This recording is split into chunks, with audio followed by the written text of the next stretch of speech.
आप सभी को जय मसीह की। तो आइए हम परमेश्वर का वचन देखते हैं। रोमियो 8 अध्याय उसका पहला वचन। जब मसीह यीशु में हैं उन पर दंड की आज्ञा नहीं, क्योंकि वह शरीर के अनुसार वरन आत्मा के अनुसार चलते हैं। परमेश्वर कहता है कि जो मसीह में है उसमें दंड की आज्ञा नहीं, क्योंकि वो शरीर के अनुसार नहीं चलते। मतलब जो व्यक्ति शरीर के अनुसार चलेगा, जो व्यक्ति अपनी अभिलाषाओं के कारण, अपने पाप के कारण वो अपने शरीर के अनुसार चलेगा, तो उस व्यक्ति के ऊपर क्या होगी? दंड की आज्ञा होगी। क्योंकि वचन कहता है ना कि वचन कहता है जो उन पर दंड की आज्ञा नहीं होगी। मतलब जो व्यक्ति मसीह यीशु की आत्मा के अनुसार चलेगा उन पर दंड की आज्ञा नहीं होगी। जो व्यक्ति शरीर के अनुसार चलेगा उस व्यक्ति पर दंड की आज्ञा होगी। जो वचन कहता है ना, मसीह यीशु में उन पर दंड की आज्ञा नहीं होगी, क्योंकि वह शरीर के अनुसार नहीं वरन आत्मा के अनुसार चलते हैं। क्योंकि जो व्यक्ति मसीह में है वो क्या करते हैं? शरीर के अनुसार नहीं, आत्मा के अनुसार चलते हैं।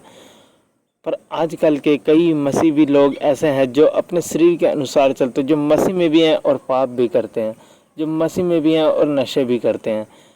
पर उनके लिए क्या होगा? सच में अगर वो मन ना फिराए तो उनके लिए दंड की आज्ञा बहुत ज़्यादा होगी। क्योंकि वो हर संडे, हर जगह वो प्रचार सुनते हैं परमेश्वर का कि पाप ना करो, ऐसा ना करो, वैसा ना करो, फिर भी वो सुन के क्या करते हैं? अनसुना करके पाप करते हैं।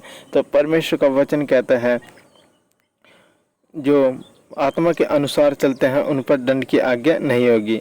अगर सच में हमें भी क्या करना चाहिए? आत्मा के अनुसार चलना चाहिए। और वचन कहता है, आगे देखिए वचन कहता है, क्योंकि जीवन की आत्मा की व्यवस्था ने मसीह यीशु में मुझे पाप की और मृत्यु की व्यवस्था से स्वतंत्र कर दिया। परमेश्वर कहता है क्योंकि जो मसीह में था मैं, तो मसीह के कारण मैं पाप की व्यवस्था से और हर एक पापों से मुझे क्या किया? मसीह ने स्वतंत्र कर दिया। मतलब मुझे शुद्ध कर दिया हर एक पापों से। अगर मैं मसीह में हूँ तो सच में मेरा जीवन कैसा होना चाहिए? शुद्ध और पवित्र जीवन होना चाहिए। हमारे जीवन में कोई पाप ना होने पाए। क्योंकि वचन कहता है ना कि जो व्यक्ति परमेश्वर की आत्मा के अनुसार चलता है वो व्यक्ति, उन पर दंड की आज्ञा नहीं होगी। सच में तो परमेश्वर में अगर हम हैं तो हमारा जीवन स्वतंत्र होना चाहिए, हमारा जीवन शुद्ध होना चाहिए, हमारा जीवन पवित्र होना चाहिए। वचन देखिए कहता है, क्योंकि जो काम व्यवस्था शरीर के कारण दुर्बलता होकर ना कर सके उसी को परमेश्वर ने किया।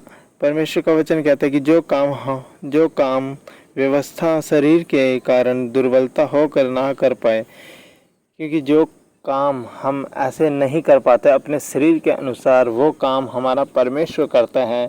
अगर हम सोचते हैं कि हमसे पाप नहीं छूट रहा, हमसे ये नहीं हो रहा, तो अपने आप को हमें परमेश्वर के हाथों में सौंप देना चाहिए, परमेश्वर के वचनों के अनुसार चलना चाहिए। तो परमेश्वर उस काम को कर देता है जो काम हमसे नहीं होते।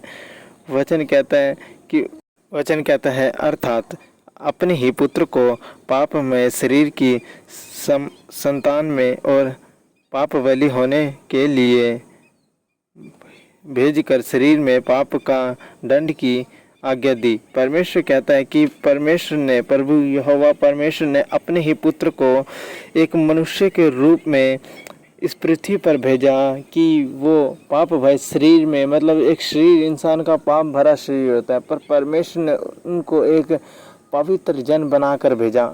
सच में परमेश्वर प्रभु यीशु मसीह में एक भी पाप नहीं पाया गया, तो वो पवित्र थे, बिल्कुल पवित्र।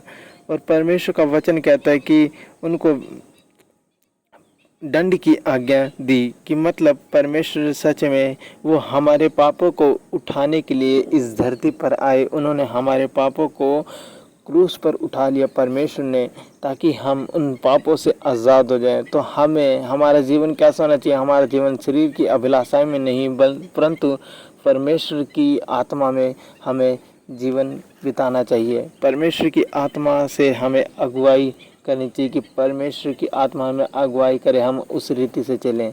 हमारा जीवन पवित्र जीवन होना चाहिए। और वचन कहता है इसलिए कि व्यवस्था की विधि हम में जो शरीर के अनुसार नहीं वरन आत्मा के अनुसार चलते हैं। वचन कहता है इसलिए कि व्यवस्था की विधि हम में जो शरीर के अनुसार नहीं वरन आत्मा के अनुसार चलते हैं वह पूरी की जाए।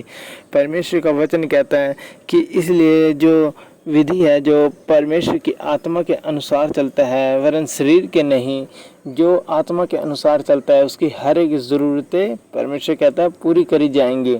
सच में जो व्यक्ति एक आत्मा के अनुसार चलता है, एक पवित्र आत्मा की अगुवाई के अनुसार चलता है, तो जैसे परमेश्वर कहते हैं उसको उसी रीति से वो आगे बढ़ता है और परमेश्वर के वचनों में स्थिर रहता है। तो हमें भी क्या करना चाहिए, हमें शरीर के अनुसार नहीं, हमें परमेश्वर की आत्मा के अनुसार चलना चाहिए ताकि हमारा जीवन पवित्र जीवन होने पाए, हमारे अंदर कोई पाप ना होने पाए। अगर हम शरीर के अनुसार चलेंगे तो सचमुच हम उन आत्मिक चीज़ों को, उन आत्मिक वरदानों को, परमेश्वर की आशीषों को, परमेश्वर की ब्लेसिंग को हम अपने जीवन में नहीं मांग पाएंगे। तो हमें क्या करना चाहिए, हमें परमेश्वर की आत्मा के अनुसार चलना चाहिए, परमेश्वर की आज्ञा के अनुसार हमें आगे बढ़ना चाहिए। वचन कहता है क्योंकि शारीरिक व्याख्या शरीर की बातों पर मन लगाती है। परमेश्वर का वचन कहता है क्योंकि शारीरिक व्याख्या शरीर की बातों पर मन लगाती है। जो शरीर के अनुसार चलता है वो एक शरीर पर ही क्या करता है, अपने मन को लगाता है, वो शरीर की अभिलाषाओं को पूरा करता है, शरीर की ज़रूरतों को वो पूरा करता है। वचन कहता है परंतु आत्मिक बातों पर मन लगाते हैं। परंतु आध्यात्मिक मतलब जो आज्ञाओं को मानते हैं, जो आत्मा के अनुसार चलते हैं, वो क्या करते हैं, एक परमेश्वर के वचनों पर ही मन लगाते हैं, परमेश्वर की आत्मा ही पर मन लगाते हैं।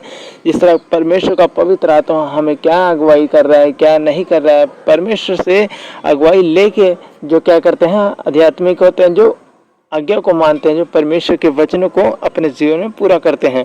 और जो मनुष्य शरीर के अनुसार चलता है वह क्या करता है, शरीर पर ही मन लगाता है, शरीर की अभिलाषाओं को, शरीर की ज़रूरतों को वो पूरा करता है। तो हमें क्या करना चाहिए, हमें परमेश्वर की आज्ञाओं पर चलना चाहिए, हमें अपना मन परमेश्वर की बातों पर लगाना चाहिए। और वचन कहता है शरीर पर मन लगाना तो मृत्यु है परंतु आत्मा पर मन लगाना जीवन और शांति है। परमेश्वर का वचन कहता है शरीर पर मन लगाना तो मृत्यु है। सच में जो व्यक्ति अपने शरीर पर मन लगाता है वो व्यक्ति सच में मृत्यु को पाता है, वो व्यक्ति पाप में फंस जाता है, वह व्यक्ति नाश हो जाता है। परमेश्वर का वचन कहता है परंतु आत्मा पे मन लगाना तो जीवन और शांति है। सच में जिस व्यक्ति ने आत्मा पर, पवित्र आत्मा पर मन लगाया है, जिस व्यक्ति ने परमेश्वर के वचनों पर मन लगाया, उसके जीवन में शांति है, उसके जीवन में आनंद है, उसके जीवन में खुशियां हैं। परमेश्वर का वचन कहता है ना, शरीर पर, आत्मा पर मन लगाना शांति है। सच में परमेश्वर की जो आत्मा पर मन लगाता है वो शांत स्वभाव का होता है, वो व्यक्ति परमेश्वर के लिए खास व्यक्ति होता है क्योंकि वो परमेश्वर की आज्ञाओं पर चलता है। तो इस वचनों के द्वारा आप सभी को बहुत आशीष मिले।